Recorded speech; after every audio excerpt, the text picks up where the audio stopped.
So our neck now has a fretboard attached to it and a truss rod inserted below.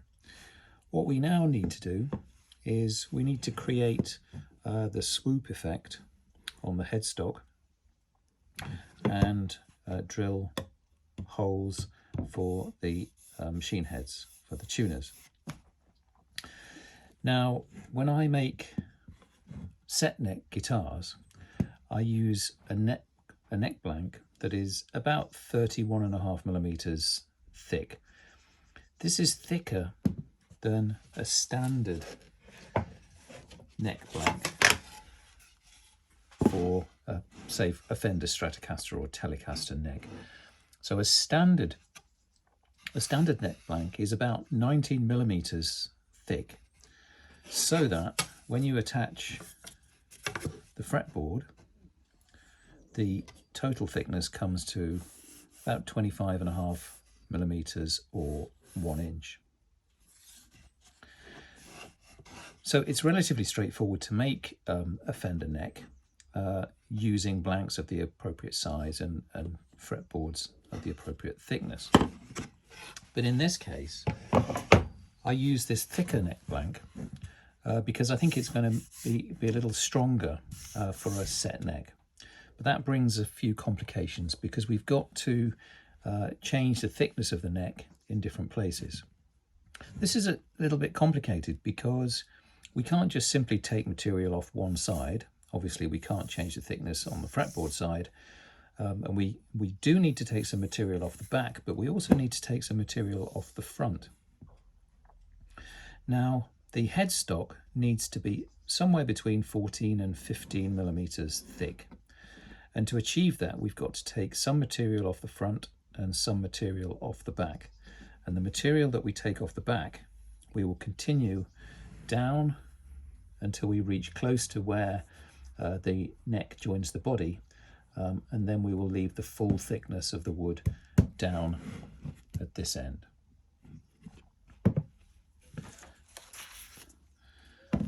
So let me try and explain that. So for a Fender style neck, which is what I would like to do, it's similar to a Fender but not exactly the same.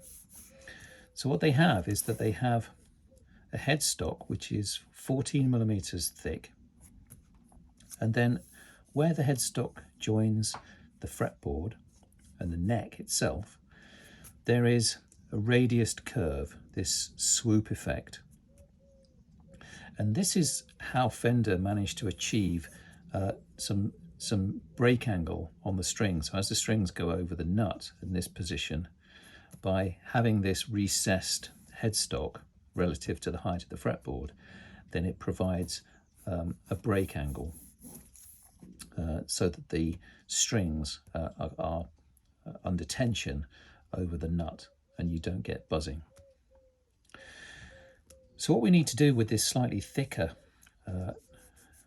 neck blank is to first of all remove some material off this face and remove material eventually off the bottom face. But I'm going to create this first, and then once that has been done, we'll take some material off the back, which will make carving the neck slightly easier.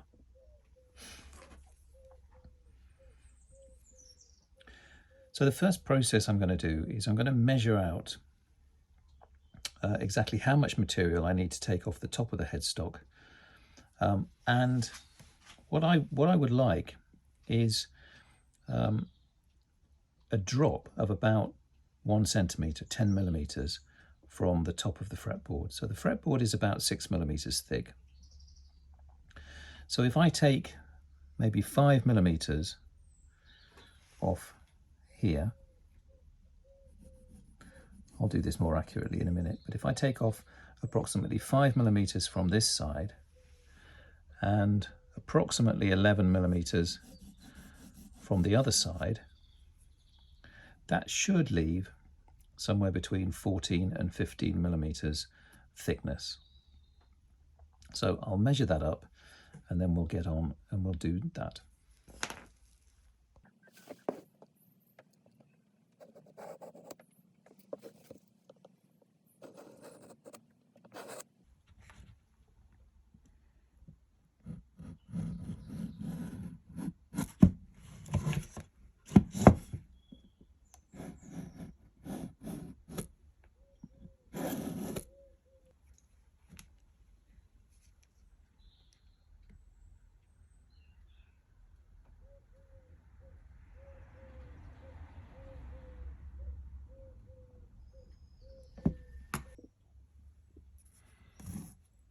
So I put some marks on the headstock now.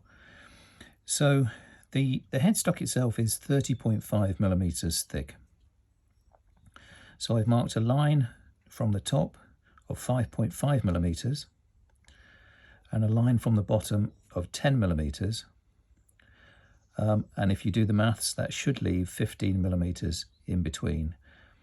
So first thing I'm going to do actually is I'm going to drill holes for the tuners, and I'll do that now because when you go through wood, it's very easy to get some tear out on the other side. Now there are things that you can do to minimize that, but if I drill the holes before I then route the wood on either surface, then I'm very unlikely to have too many problems.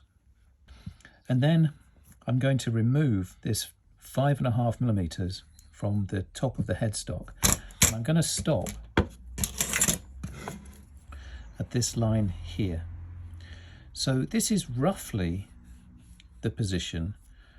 Now I've left a little bit extra, but it's roughly in the position of the center of a circle, which hopefully you can see on this diagram. So this is some fender plans, and if you estimate where the center of the circle is going to be, it's going to be roughly here. And I've estimated it's about 4 centimeters from the start of the nut, from the 0 fret. So what I'll do is I'll just route out this area up to that line, and then in order to create the swoop, I'll use an appropriate size spindle on my spindle sander.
Okay, so now we have our 6 10mm holes. They're actually quite nicely lined up. Just to point out, my headstock is not straight here, so it may look as if they're not quite in line, but they are. This side of the headstock has got a little curve. And on the back, there is a little bit of tear out, but this doesn't matter because we're going to be routing away 10mm from the bottom side of the neck.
Right, so I've taken 5.5mm off the front face of the headstock, and I've gone all the way back to a point about 4 centimeters away from where the nut is going to be, the front of the nut.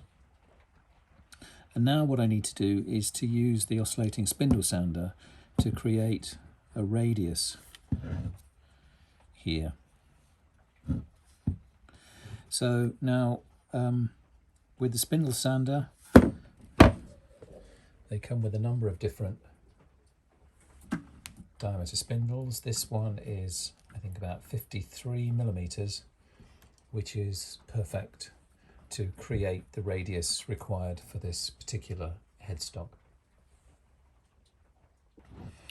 In order to create this radius here, it's very difficult to do this freehand when you put it on the spindle sander.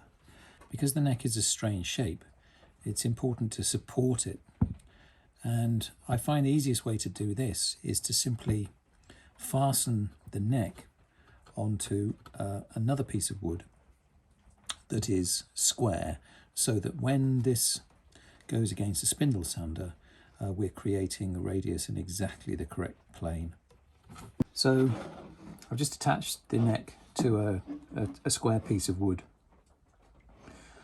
so that I can use the larger piece of wood as a way of making sure that it is perfectly square to the spindle sander. So now very carefully I'm just going to nibble away at this ledge here until I get hopefully a nice smooth radius going up to about this line, which is 1 centimeter before the nut.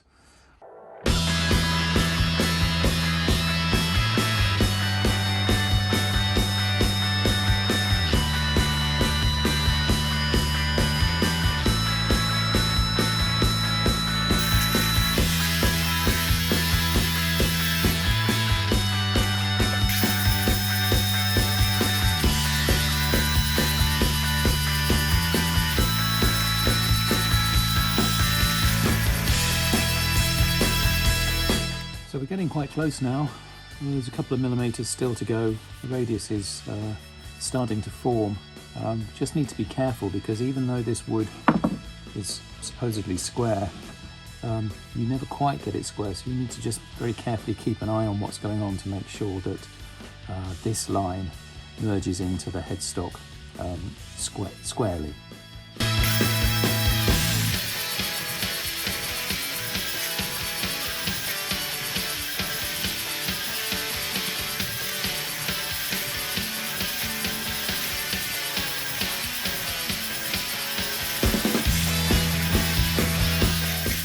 Okay, so I hope you can see that.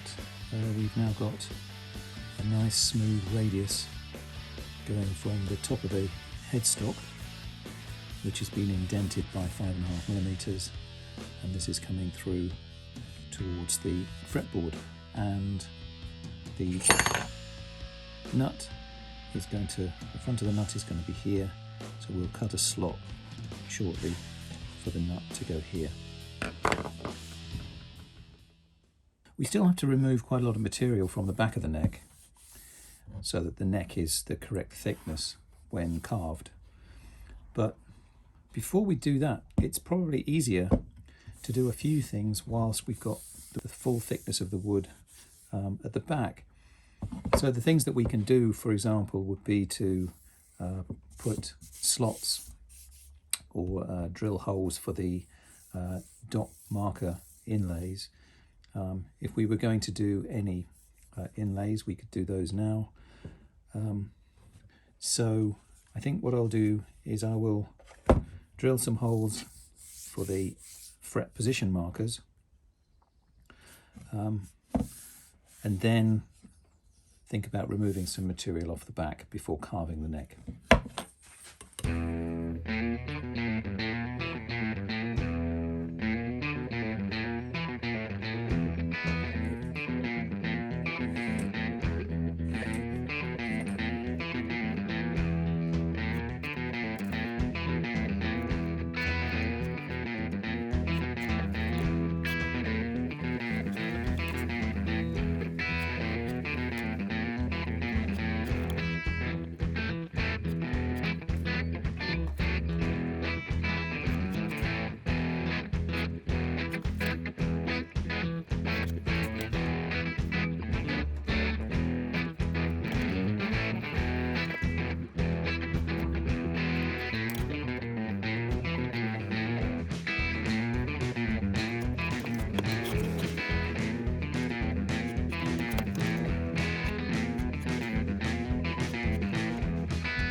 Okay, so we've just drawn crosses between the correct frets. Hopefully they're the correct frets, and that will mark the center point for each one. I'll just double check those with my calipers. Of course, at the 12th fret, you need to do something different.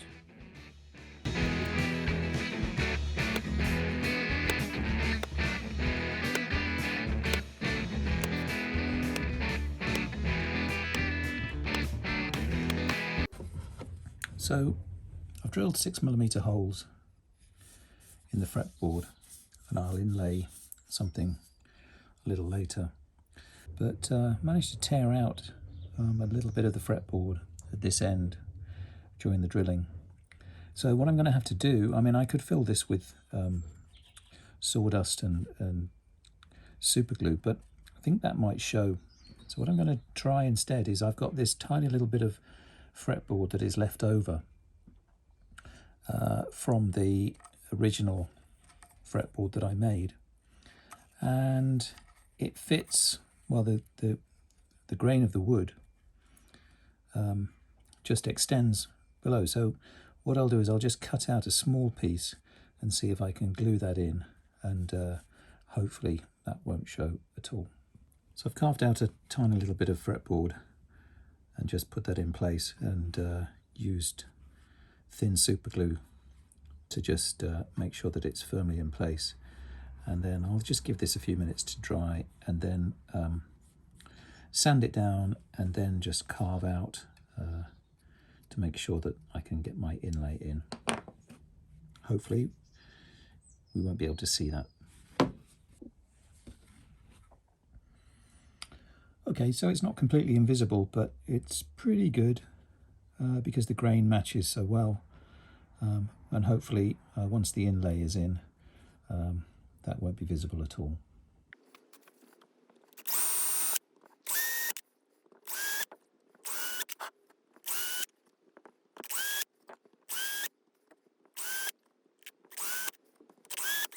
So for the fret markers, I'm going to use aluminium tube. So for the side dots, this is 2mm diameter tube, and I've drilled 2mm diameter holes, and just as you would for plastic rod, you can just put that in, put some super glue in, and then cut it to size.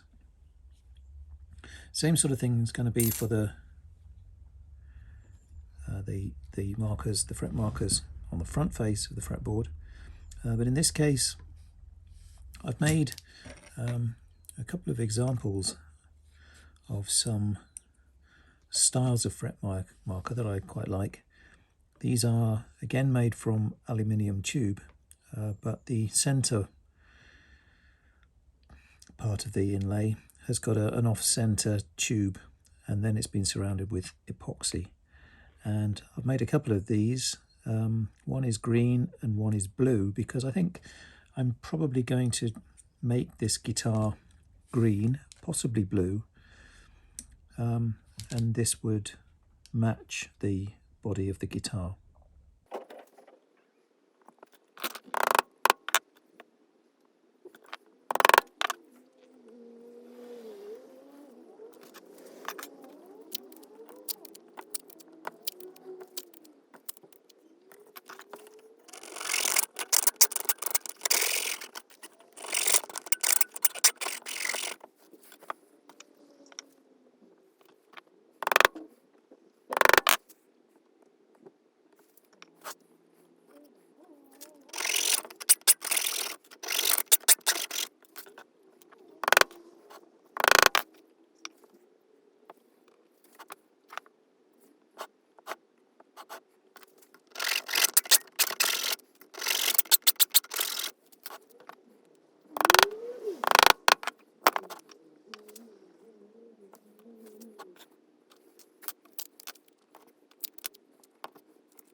Okay, so that's very straightforward. Just need to take a file to those, smooth them off, make sure that the insides are clear, and then I will put some epoxy down the center to match whatever epoxy I'm going to use on the front of the neck.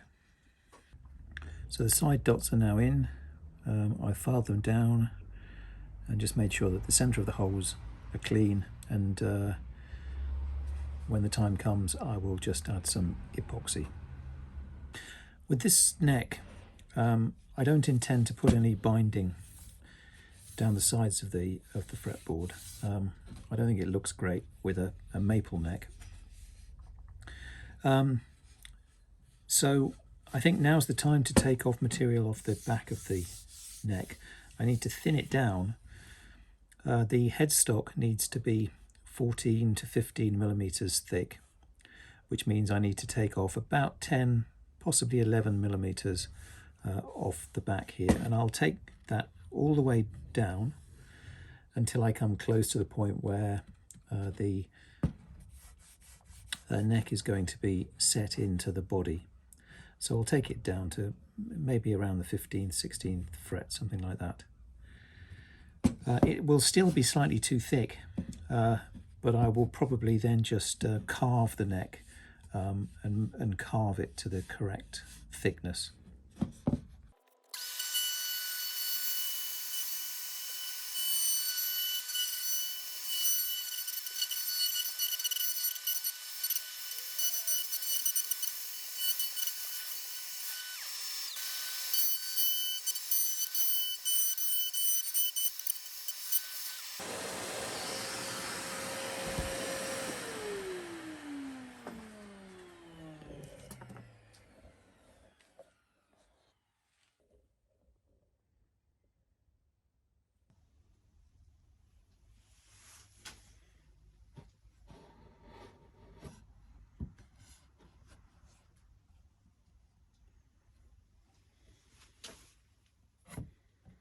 For the inlays, I made these.